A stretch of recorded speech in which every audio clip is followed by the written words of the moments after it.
Found that it was really nice in the elk woods. So we were able to actually go out and use this to elk hunt with, carry our camp in, use it as a day pack. It's got hydration, bladder capability, function, lots of different pockets and features, straps to hook stuff to your bag. The mole system where it's got all kinds of different loops where you can attach additional bags and pouches that 5.11 provides, or you can pick up from 5.11.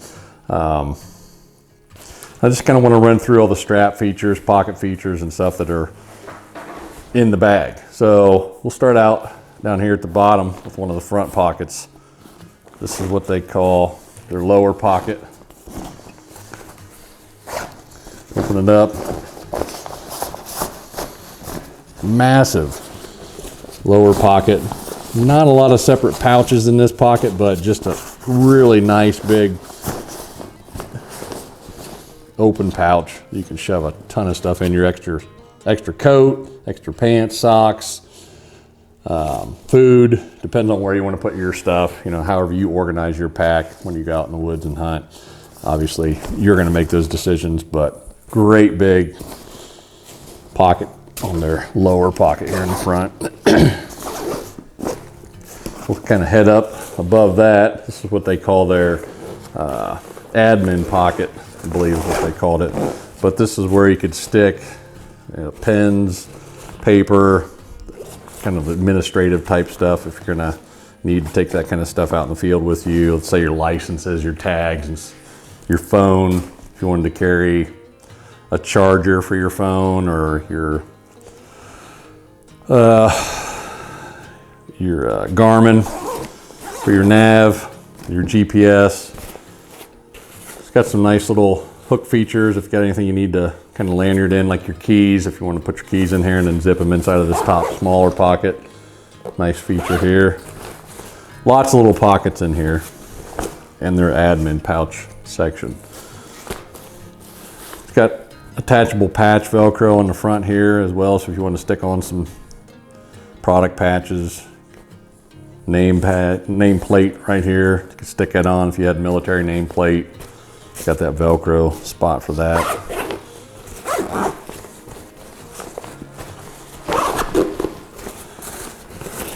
Like I said, it's got a lot of adjustable straps for attaching additional gear underneath. This has got a nice little adjustable buckle feature, so when you want to make that larger or smaller, your opening, it actually has a locking feature on the buckle, which won't allow that to adjust unless you push that down. So instead of having that slip when you're out in the field, you know, a lot of times just the regular buckle straps, those will slip quite a bit, but this is a nice extra locking feature on these buckles on both sides on two different spots. It's got that one, and it's got another one a little bit lower down here. We actually use these. We found a massive set of elk sheds, and I carried out one, and we use these to strap that elk shed to the back of the bag. Go to the top, got another nice pocket up here. If you want to put your range finder, binoculars, additional felt line pocket in here if you wanted to put your cell phone in there, anything you don't want to get scratched, because it's got the nice felt lining. So nice additional little cubby hole here. Decent sized pocket on the top, not as big as your bottom lower pocket, but very heavy duty zippers throughout. Nice sturdy string lanyard setup. Never had any malfunctions with the zippers throughout the entire fall. We actually started out with these trying to get ready to go out and elk hunt. We did a lot of weight training, so we went out and hiked a bunch of hills, put additional weight in here. We got up to 60 pounds of weight in the pack. Carried very nicely. The adjustments that come with this pack are outstanding. Top adjustments on your shoulder straps for weight distribution on both sides. Obviously, once you get that thing on your back, you get your belt in the right position for your waist belt. Cinch those top straps in for that weight distribution to kind of come up on your waist more and stay off your shoulders. It was very comfortable. We have another one of their packs, not as long frame-wise as the Rush 100, and you could feel that heavier weight on your shoulders because of the lack of this extra adjustment in the shoulder straps and the actual length. This thing just carries weight very nicely. The distribution across the entire load was always very comfortable. So before we jump to the straps, we're going to do the last main pocket on the front here. It's got a nice, let's take these front straps off so we can show you how far down this zips. What they call their, I think it's like a 270 drop. So you get that bag all the way down to here. Massive inside pocket. Nylon lined, so you can spray it out, wipe it out with a wet rag if you get blood in it, if you got an elk quarter in there, if you spill food. Your water bladder pocket right here. Run your water bladder through. So that's your hydration. I'll show you how that comes out through the top. Before we get out of here, you can see the top of that aluminum support frame, that pack frame that sits on the inside of the back. It actually has a plastic plate that runs along the inside of that gives you just a nice solid but really lightweight support in the back of the pack. So that pack frame type distribution.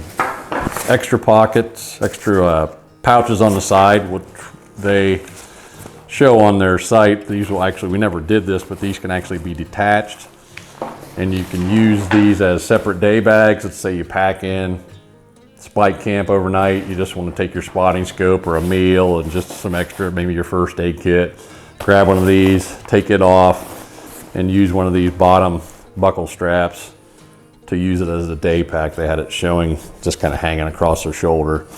We never used that functionality, but another nice feature down the bottom of the pack if you wanted to put your coat or your, let's say you've got your cot or your sleeping bag or your sleeping bag pad. You can cinch that up on the bottom of the pack.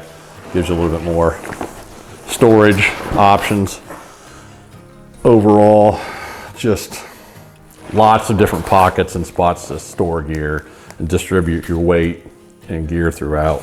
So very adjustable as well. And when it comes to your waist belt and your shoulder straps, we'll go to those next. The shoulder straps themselves can be adjusted by moving them up and down. They've got a Velcro lining on the back, and on the back of the pack you can strip these all the way off. It's not super easy, but at least it's adjustable. So if you're a shorter person, taller person, you can adjust these straps by completely dislodging that from the Velcro, move it up or down to fit your shoulders, and get that set up so it's to your correct height. Another nice thing, I think, with all these components that would come off the pack, if you did get it really dirty, you wanted to throw it in the washing machine, it would be super easy to kind of pull it apart into different pieces and just throw the whole thing in. The waist belt actually comes off. It comes in a couple different sizes. There's a small, medium, and a large, extra large waist belt. So you can get larger and smaller waist belts depending on your size. So you just had to look at their specs for what waist size you would have and then get your specific size when you order the pack. We got the large, extra large, bigger guys, so we needed more waist. Nice adjustments on the buckles on the front. I like the front buckle on this. Some of my other packs have a great big mammoth buckle on the front. It always tends to dig into my waist because I want it to sit above my belt. So it's distributed over on the top of my hip. And that small buckle is kind of minimalistic, so it doesn't dig into my waist. I really like that. Another nice feature. Let's see here. We talk about next. Let's talk about that interior frame. That can actually be extracted from the pack. open this back up and show you that real quick here. So, like I said, your hydration bladder goes in right here, this inside pocket. Hose comes up through, and actually the bladder hangs here, so you've got your hook on the top of the bladder. It would hang in this nice Velcro loop to hold that in place, so you know your bladder's sitting down in that pocket correctly and your hose is feeding the bottom of the bag. Bring the hose up through and it feeds up into the front. I'm trying to figure out where that went through at. Okay, straight through the back here. Comes out the back, and then depending on which side you want your bladder hose, you can take it to the left or to the right and run it down through however many loops you want it to go. Probably just the top loop, maybe one of these interior loops, depending on where you want it to sit, what you're carrying, rifle, binoculars, so it doesn't get in your way. So that's where your bladder sits and how that feeds through. But I wanted to show you, if you needed to wash it, needed to take it all the way apart, wanted to take this interior pack frame out for some reason, another Velcro placement here to hold it in place. This entire interior frame structure pulls out. But you can see it's super lightweight, very thin, nicely shaped to kind of fit the contour of your back. But just, I can't tell you the exact spec on the weight for this, but nice and lightweight. So now pack's a lot less rigid. If for some reason you wanted that, or like I said, if you wanted to throw it in the washing machine, obviously you can't do it with this in there. Now you can put that in the wash it out, dry it up, and it's ready to go again. But real nice pack overall. All right, so that covers most of the features that we found useful when we were using it this fall. If you want to read a little bit more about what they have to offer, there's a 150D nylon base on this, 500D nylon used throughout the rest of the bag. Probably one of the only things that we didn't get a really good chance to test, we didn't have a lot of rain, would be the true waterproof versus water resistant feature of this bag. We did read some reviews that said the bag wasn't as water resistant as they would like it to be. But unfortunately we never had that issue. So be something else that you could take a look at before you buy it. Maybe reach out to 5.11 and ask them if they've made an improvement on that since last year or not. But we're really pleased with the bag. We'll use it this year to haul out deer quarters or just to continue to train, weight training stuff. That we do a lot of that throughout the summer to kind of keep ourselves ready for the fall season. But if you're looking for a nice, lightweight, heavy duty features as far as, you know, holding up to lots of wear and tear and abuse, this has been a really nice bag from 5.11 Tactical. The Rush100 Backpack, 60 liter. Check it out today at 5.11. I think you'll really like what they have to offer. Lots of other great gear as well. So give 5.11 a look.